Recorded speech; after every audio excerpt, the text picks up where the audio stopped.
Hearthstone Grandmasters for the European region. We're headed into our fourth match of today. It's Thijs taking on Feno in this one. Feno, the last lone undefeated player here in Grandmasters. That's Admirable, and I'm joined by Gallon. And Gallon, we just came off a set where Boston picked up a critical win, and now we're moving on to what I would consider two of the best in terms of the old guard and the new guard here in Hearthstone. I totally agree with you. Thijs proved himself several years ago. Feno proving himself immensely last year. I actually know him very well. I've had a lot of great sets versus him. I know how capable he is of doing well in every single situation. It's funny to me because I think the two of you have one of the most entertaining matches that I have ever seen at the tour stop in Atlanta with DreamHack. And, man, I will never forget that set. It was shortly after that that Feno picked up his first tour stop victory. That was there. But, Thijs has been winning Hearthstone tournaments for a very long time. We're talking two-time European champion. We're talking he stepped back from the competitive scene in order to focus more on his personal life and his stream. Amidst that, he still was competing in every single playoffs. He won in Aston Martin in China. He's one of the most winning Hearthstone players of all time. I mean, EU versus CN was such a huge win, too.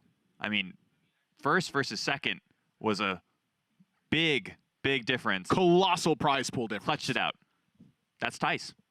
Just doesn't faze him. Yeah, nothing phases him. Sometimes you're too big for your own good. We take a look at the deck list and see what they're bringing this week. We do have a rogue mirror match, but it's very different in archetypes. And Thijs already with a bit of a twist on this one. He's got 2 copies of Wisp to act as a bootleg coin when you're going first. I don't want to say this is good, but I think in the rogue mirror, Wisp actually shines. When you're on the play, the spot you do not want to be in, Wisp is a good card. Evil Miscreant is one of the most important cards in the matchup. Having Wisp, Evil Miscreant on turn 3 is actually a good Hearthstone play in the Mirror match. What am I hearing right now? I actually like Wisp in the deck, personally. I love having a combo activator going first, and I don't like the Novice Engineer, Evil Cable Rat, Shadow Step It plan. I have failed with that spectacularly with Wisp, though. I have at times played Wisp on turn 1 and just started attacking, and it's been okay. Honestly, I think this points to Thijs knowing his opponent's not going to bring Warrior. I think it's just a good bring. Feno is just not a Warrior player. He hasn't brought it yet. He bought Cyclone Mage a ton, swapped over to Rogue at the right time, and here we are now. He's bringing Rogue again. He's got the Shark Rogue with Sea Giants. After initially calling it bad, Fenomeno thought that Sea Giant was just not a good card. That's a misinformation campaign. I'm telling you. There is screenshots of this on Twitter of Feno saying, this deck stinks. Yes, and this is the Water Rogue, one of the signature decks of Hunter Ace, who had theory crafted why Sea Giant was going to be valuable in the deck. And the deck packs a lot of value in it, and it packs a lot of really strong spots that it can get into. The thing that I fear about this deck the most, though, is having a bit more of a clunky draw and just not being able to spend all your mana. I think that's one of the biggest benefits of Rogue is that you can do a lot of spectacular things in one turn if you have the right combination. I mean, yes, and if we look at this game, we've been talking about this a lot, coin matters so much. You know what also matters so much? Evil Miscreant. What does Thijs have? A Life Drinker, a Preparation, No. Oh, Evil Miscreant. And coin. Those are good. It's a good hand. Fenomeno, not a good hand. Feno's hand is not very strong right now, but as is the nature of Rogue, there's typically one card in your deck that changes everything. Yes. It's just always the case. I mean, for Feno right now, I would say it's the Evil Miscreant. Well, let's talk about what other cards are good. Oh, that one. No, it's just Evil Miscreant. Only Evil Miscreant. Gallon said it. Nope, you heard it here first. Gallon said it. Only Evil Miscreant. Edwin Van Cleef, not a good draw here. I will say that Edwin gets a lot better on the coin. Well, of course. Honestly, almost every card gets better on the coin. It's whether or not your game is better on the coin. Sure. I mean, for Thijs here, it's just how do you sequence this? We've seen a lot of players not go coin Evil Miscreant. I think it is not good. I wonder. Are we actually going to see another dagger again? Oh, it pains me. I like the dagger. It pains me. Yes! Oh, This is why Thijs is going to win. It's because he has backstab SI, right? No, it's because he has coin. Yeah. No. Yes, but he also has coin Evil. Ah, yes. As long as you are incorrect. Flink Fox is a card that gets a lot worse in the Rogue Mirror. On turn 3, it's okay, but you want to activate your Vendettas. Blink Fox is getting cards that are in that you just put in your deck sometimes. Yeah, sometimes. Like Evil Miscreant. Like Edwin Van Cleef. I don't want to hear any more trash talk about Blink Fox. Did you hear him? He doesn't want to hear it either. Another Blink Fox. Look at that! Look at that! Who needs evil miscreants? A 3/3 that just adds. That's just a Wall Knight Sprite. Without no echo, it just lasts the entire game. It's Blink Fox Miscreant. And then it's Eviscerate when you need it. Perfect Hypothetical card. Hearthstone is really fun because you can just get into wacky scenarios really quickly. It really is. It's one of my favorite things to do. Thijs here, though, you can see why the Coin Miscreant play works out so beautifully for him. It's because of his follow-up. One of my biggest problems with coining Miscreant is when I don't have proper follow-up. Sure. That's when I have been choosing to not use it. And I've gathered that entirely from watching Grandmasters, where I watch players and I go, why wouldn't they coin Miscreant here? I've always done this. And I started to piece it together, so I just draw patterns. Which of these is working? Which of these is not? When they coin Miscreant and don't have follow-up, it's not been working. When they coin Miscreant and have follow-up, it's the best play. Yes. I mean, a lot of times your follow-up with Coin Miscreant is going to be Dagger Lackey, so you just have to analyze, is that good? No. Sometimes it is. But most of the time, No, I'd say most of the time it is. no. Sometimes it isn't. I'm going to hard disagree with you on that one. Lackey Dagger up, bad play. Why would you just Faceless dagger on Lackey. 2? So many Because you hit them in the face, so they have less life. It's 1. Yeah, that's 1 damage. All right. I'll leave it at that. Thijs started going through motion. One of my favorite things about Thijs is watching him compete, because he doesn't have a stream to talk to. And so you just always see thoughts just flow from his head, like off into the aether. There's some players like that who just talk a lot, Yeah. like nonstop. Nijiak, a Hearthstone Grandmaster in the Americas region, if you ever watch him play, Choose suit. he's just chatting away. I have found myself that when I talk through my plays, it helps me a lot. And I think that is a direct product of me. He just played a Wisp! Hit him in the face so they have less life. That doesn't strike me as weird at all. I was going to go through my thoughts and say, I think casting has put me in a position where if I talk, I play better. And then Thijs just plays a Wisp. It's a funky looking play. That's just weird. What does that tell? What does that tell Fino in this So spot? many I think it just tells Fino that Thijs is trying to kill him. So And I think that's pretty true. Fino here is probably going for a huge Edwin. He's probably going to use both his weapon and his Shadow Step oh to get as big my. as possible. Oh boy, Big. this is a major big Edwin. 10-10 is what we're seeing. Thijs does not run Sap in his deck list. Fenomeno does not have a Waggle Pick up, which means that if Thijs draws Weapon Destruction, it doesn't do anything. He has a single copy of Bloodsail Corsair in the deck to fetch specifically with Raiding Party. As long as Fino is aware that there is Weapon Destruction in Thijs' deck and does not play his Waggle Pick, I think he's going to take this game. So that was the setup for Fino in the last couple turns, was get to Big Edwin. Yes. So Yeah, we're talking about good many cards. Edwin options. is a good card. Thijs is getting close to lethal damage here, though. That's true. It's going to go down to the wire here, I would say.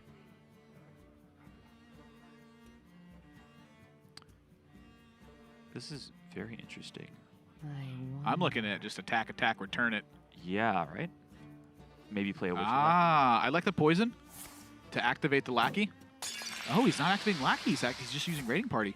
The Raiding Party makes sense, too. It draws another Waggle Pick to just keep it in the face. Choose But do you suit. have enough time? I think so. He's going to take 3 shots with Edwin. Can Fino set up a 2-turn? That's a good question. I think he can, but I think it's unlikely. That's fair. Thijs shaking his head. Yep, he picks up the Dread Corsair. I mean, Thijs has got a 2-turn lethal here. So Fino's got to either shut that down or he's got to counterattack, or he has to disrupt it for a turn. And I think disrupting it is going to be tough. I don't think he's going to disrupt it. Fino is just counting the damage right now. I'm sure he sees it. Blink Fox SI7 Agent is going to set up a 2-turn if Thijs has no answer. We have a Life Drinker to back it up. If the 3/3s do not die and hit Thijs in the face, he is dead. Stolen Steel can That's also add a huge. kicker as well. Yes, that is quite big. We could even Stolen Steel now for Vendetta. Stolen that Steel doesn't is sound right. you discover a Oh, weapon from no, that's from another so class. important. That's so important because one of Ty's way of disrupting this is going to be playing a Dread Yeah, Corsair. right. Stolen Steel is going to represent both damage and a way to get through the Dread Corsair with Vendetta. Oh, Leroy's so close. Everything is so close. We're 3 off right now. But that gives Thijs the liberty of eviscerating a minion now. This might matter. It's going to come down to what Stolen Steel pulls, I would say. Doomhammer. Is Doomhammer lethal? Yes, exact lethal. We need a weapon with 4 damage or more. Well, there's still stuff happening this turn. So this attack obviously goes face. Waggle pick, I think you could make an argument for either way. You can... No, you maybe can kill 2... That's exactly what he's looking at. He's looking to kill. Yes. Oh, no! That is not the thing that he wanted to see. How many 4-mana minions have less than 2 attack? Choose soon. Not many. It's like treasure chest. Spirit of the Shark. But Spirit of the Shark still does it because you can just go Goblin Lackey on your 1/1. Yeah, you get to double buff it. Yeah. Wow, that is bad. That's not supposed to happen that way. Thijs going to secure a kill immediately. Wait, why is he... It's the same thing. He It absorbs a 3 can't damage answer. shot. Yes, yeah, of course. just can't answer. 10 You know pin it's going to Edwin. take game 1. Wow. Thijs so close on that one. Like, I mean, I look at it and I go, this 4-drop hitting that spot right there, maybe that slips away, but I mean, Thijs had the option to eviscerate in that spot with a Leroy and a Waggle pick up. He had the option to Dread Corsair and eviscerate in that spot. Does that change the outcome? It's really hard to say, right? Then he has to Stolen Steel and find A 4 damage weapon minimum. If you find, you have 5 mana remaining, I believe, for a 4 damage weapon. So you Stolen Steel, you get a weapon from another class, you get to Vendetta the 3/3, you have 13 that connects with a 10/10 and a 3/3. You still need to deal 4 damage after that. Yep. The only weapons from another class that deal 4 damage are Arcanite 5 Reaper. mana. Arcanite Reaper, Doomhammer, True Silver Champion. There has to be one more. Does there? From another class? There's not many other classes. Exactly. So Warrior, you're looking at Arcanite Reaper for 5 mana. Yep. All the other weapons deal 3 or less. True Silver Champion. That's it. Yeah, and so also he could draw an Eviscerate off the top, but we did not get to that game state. Like, that is super close. So I'm actually curious, is Thijs, I think he why just eviscerate the minion? I'm gonna correct myself. I think he drew a Life Drinker off the top. He did draw Life Drink off the top, but that wouldn't close it. He doesn't have the mana for that. He has 7 mana. Life Drinker is. Why not just eviscerate the minion? You drew the Leroy. Well, what he's saying is that if he gets a 2-attack minion, which is very likely, Why risk it? that's fair. Why risk it? Just kill the minion. I agree with you. Game 1 in the books. I'm upset. I'm kind of happy. I like Fino. Well, I get that. Yes, of course. It's upsetting to see stuff like that happen because of just small little details. And that's what I mean. His play can and almost always will pan out better. He'll have an extra minion in play, but He has the why Leroy. risk it? He has the Leroy. That's I my know. question. And that is super nitpicky. But this is Grandmasters. We're talking the elite of the elite, the best of the best. You have to check people. You have to get nitpicky to find mistakes that these guys are making that are significant. I mean, I disagree with you on that one. We've seen a lot of mistakes Well- so far this weekend. We've seen a lot of things that have determined the outcome of the game, I would say. Where people make small things, small little errors that lead up to big game-losing scenarios. That's true. But I think if you're pointing out small errors, I think it's nitpicky. And I think that's right. And I think it's good. You got to be nitpicky. That's what I just said. And you did. Game 2. You're Thijs welcome Fino. for the thoughts. And a reversal of roles. Oh, no. Bloodsail Corsair in the opening hand. Yeah. That is a card you want off Raiding Party exactly. Both players stick to their primary deck. If you look at their side decks, they are intended for Warrior and for Mage-esque matchups. And so they are not in play in this one. We're in Specialist, so you have to queue your initial deck. Your second and your tertiary deck can be up to 5 cards different. And you can use any of your 3 decks in games 2 and 3. And so Thijs here, that is a lovely sight, I think, with this hand. You need to play your cards so they're in play before Myers is good. Thijs is not playing his cards so they're in play right now. Sure, but, 2 of them lined up for next turn, perhaps. Sure. Bloodsail Corsair, you have a timing play on that. If you need to throw it down alongside of Myers, that's easy enough to do. I think Bloodsail Corsair is actually one of the coolest choices that I've seen in the Raiding Party decks.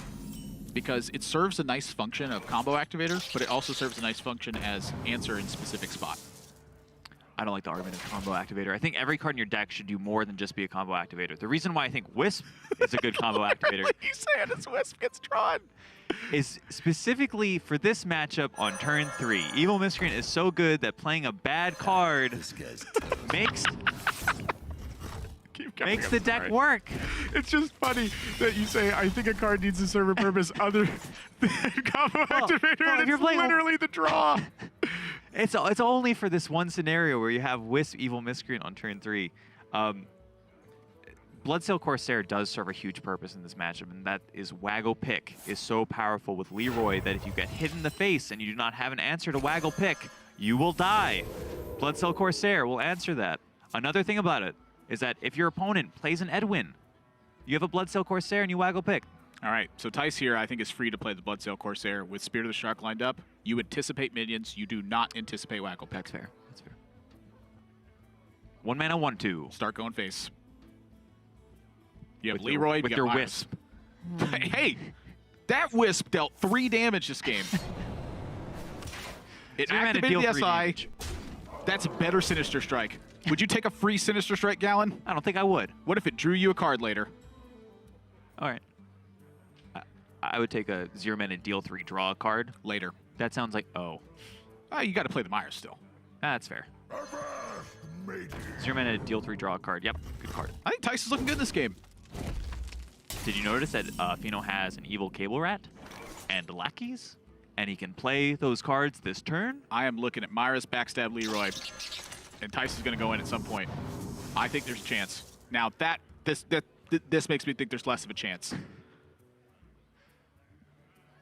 Faces Lackey here is quite good. How sad are you to see a Doomsayer? Very sad. Very, very, very sad. You're not sad to see that, though. Holy Oh. smokes. It can't get backstabbed. What does Thijs even do?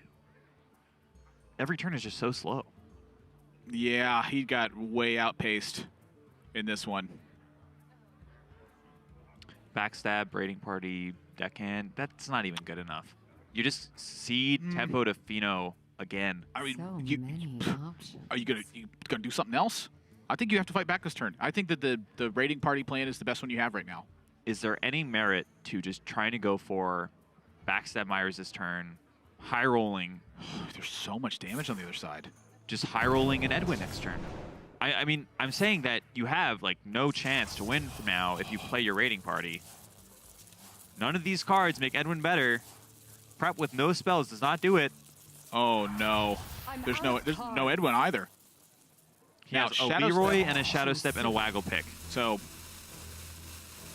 this takes 3 turns to kill Fino from this spot. And what that means is Thijs is taking 6 damage from his deck. So he's effectively at 23 right now. He has no answer to a Sea Giant.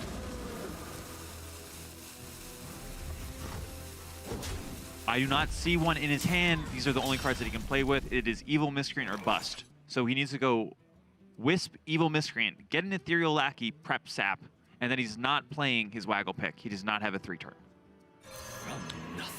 The Waggle Pick would still present a 3-turn. You're saying he can play Waggle Pick turn 1. No, on turn 6, you play the Waggle Pick and crack it on 8. Sure, The but problem is he doesn't have a 3-turn because a Sea Giant. That's what I am saying. Yeah. Yes, yes. I'm saying if he deals with the Sea Giant, then he does not have a way to kill Fino. Done. He has answers, but The Spirit of the Shark was just insane this game for Fino. yeah.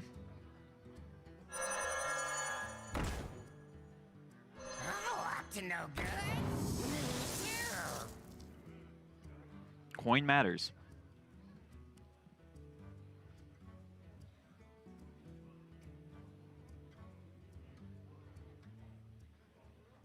Can you kill the 88 this turn?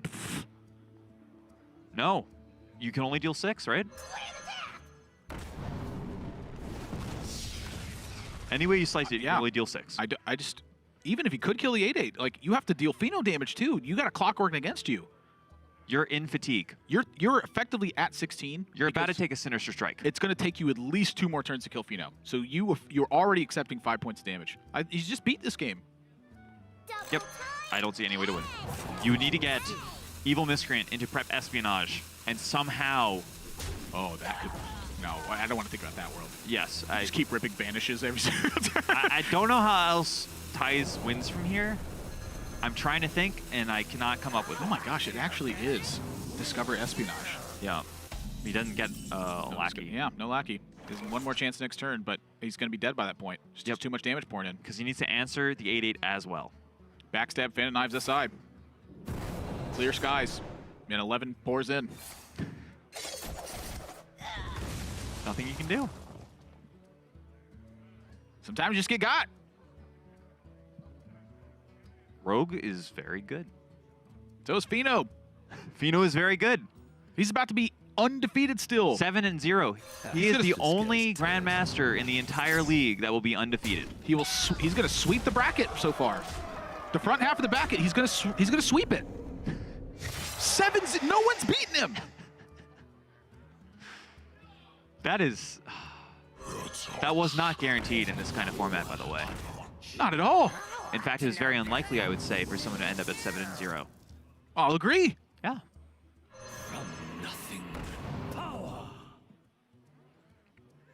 Pilfer, prep espionage, doesn't do it. That's a 4-mana rogue spell, not espionage. Fino's gonna take it, 2-0.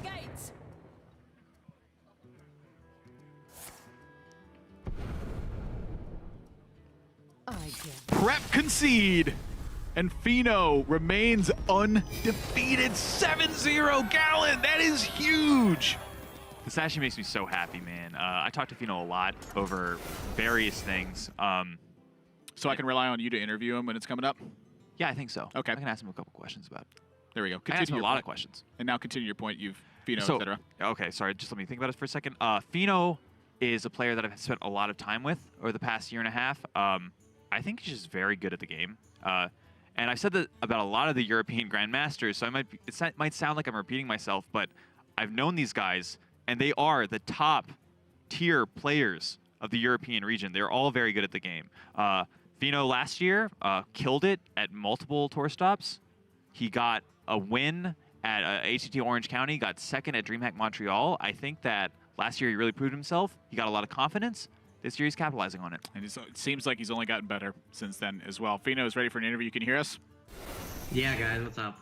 Oh my goodness, congratulations. This was huge. You've swept the front half of the bracket. That's got to feel good. Yeah, I mean, I didn't expect it, and I honestly didn't have many expectations going in, because when you have like a field with so many good players, like, you can't really expect to win every game, right? But I mean, here we are, so it feels good. So I got to call you out right away. You had said that this Sea Giant Rogue deck was bad, and yet here you are playing it and winning with it. Let me call you out first. Okay, okay. Because you are the one always saying it's bad in every cast, and I think it's my turn to call you out. I mean, I'm the one who made the deck where it is now, so I don't think you should be calling me out. I'm going to add a caveat to this, because I'm going to recall you out here. I have accepted that it's powerful versus Mage and versus Rogue. The intended purpose of Sea Giant, which Hunter Ace, the designer of the deck, said himself. You've won here versus Rogue, and we've seen it being played and winning versus Rogue and versus Mage. You said it was unplayable, it was bad, you can't imagine someone playing it, and you're here playing it right now? Listen to me, okay? I said it the first time I saw the deck. I mean, I'm sure everyone who first looks at the deck says it's bad. That's right? True. Yeah. Most good players, when they see this deck, they'll be like, it's bad, and they'll never play it. But I played it, and it was good. And it's not only good against that, it's good against all the token decks. All right. It's just good. Yeah, it is just good. I have come around to it. I said I feel like it's bad. I have done poorly with it, except... Yeah, I mean, I feel like it's bad too, but the results say otherwise. It really does. And that, honestly, has been one of the things I'm most impressed with this deck. It just feels like it never runs out of gas. I have a couple questions for you, Fino. Yeah. How do you feel about 10-10 Edwins when you have them? Man, I was that turn. Like, first of all, I thought I lost because he was on the coin, and I don't know. Like, I don't know. It's so hard to win the mirror if your opponent is on coin, and I don't know. I had nothing. I was like, I wasn't sure. I was thinking that turn if I should make it 10-10 or if I should leave it there and like save it for Life Drinker, the step. But then I was like, he doesn't play SUP. you know, it's a 10-10. I feel like I'm really far behind now, so I need to do something that's game winning, and yeah, just made the 10-10, and it's good. And the other question that I have for you is that there is a lot of debate over Twitter about Spirit of the Shark. You think it is very good. That I know. A lot of people think it's very bad. What do you have to say to those people? I don't care about their opinion. I mean, I trust my own opinion more than stats, and that's about it. Like, people have this tendency to like take every single stat there is and translate it into it being the rule. Like, is the rule that Token Druid and Zoo and like whatever other deck is the best on HSG player? Are these decks actually the best? No. So like, you can't really take the stats for granted. Like, of course you can take things out of stats and like, you know, be like, oh, this is actually how it is. Like Murloc Tidehunter, like whatever, the 1 mana 1/2. Like, of course, the played win rate and the drawn win rate of that card, which is like a card that's like 1 mana 1/2 play it and hit your opponent. Sark is a 4 mana card that if you play it on 4, right? I've seen a lot of people do this. They just play the Shark instead of something else, and they just don't have good follow-up with the Shark, and they lose the game because they spend 4 mana in a tempo game doing nothing because they didn't have good follow-up. But, I mean, whatever. I don't want to get more into it. Yeah. I feel like it's what this whole interview been. It's just getting more into it.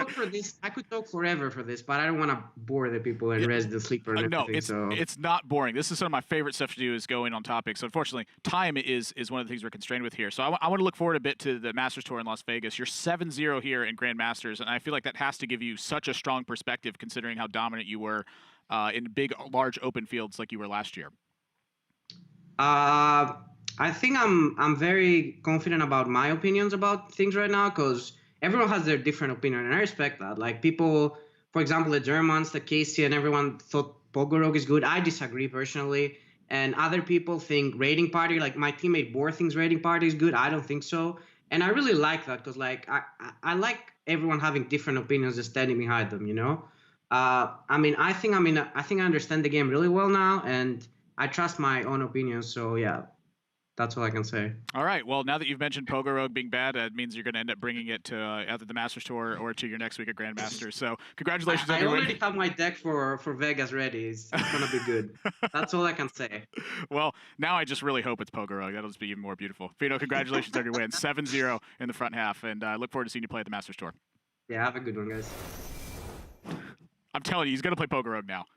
He just said it was bad. It's showing up. I think that's the strategy. You call it bad, you say your deck lined up. You get everyone to stop practicing it. And then you just bring it and show it up. And then you go 0-3. I have to really echo his sentiment, too.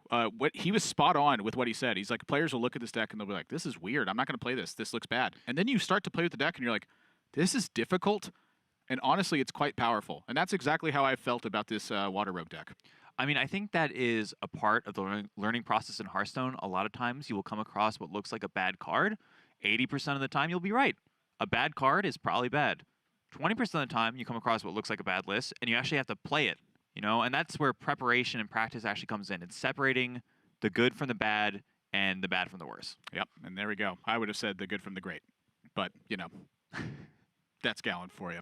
Don't disagree with him, though. Let's take a look at the standings and see where everything sits right now. The lone undefeated player in Grandmasters. All regions. The last one. I'm a fan of Fino. How could you not be? If you're any of his opponents. Well, yeah, okay. It's fair enough. Even still, I mean, you've had the pleasure of playing as the world champion. Yep. I mean, if you look at this, Fino leads his group by 3 game wins. Yeah, I mean, this is insane. It's going to be so hard for someone to take that spot from him, but you're looking at that top 3. That's the important mark. If you're going to make playoffs after 14 matches in Grandmasters, that's your mark. You have to be in the top 3 in your division if you're going to make to that point. And right now, Fino is smooth sailing, which means we got to go to a break because that's our 4th match wrapped up. Our 5th and final match of today, it's Kalento taking on Viper. Don't go anywhere. Kalento's first foray with Warrior is coming up.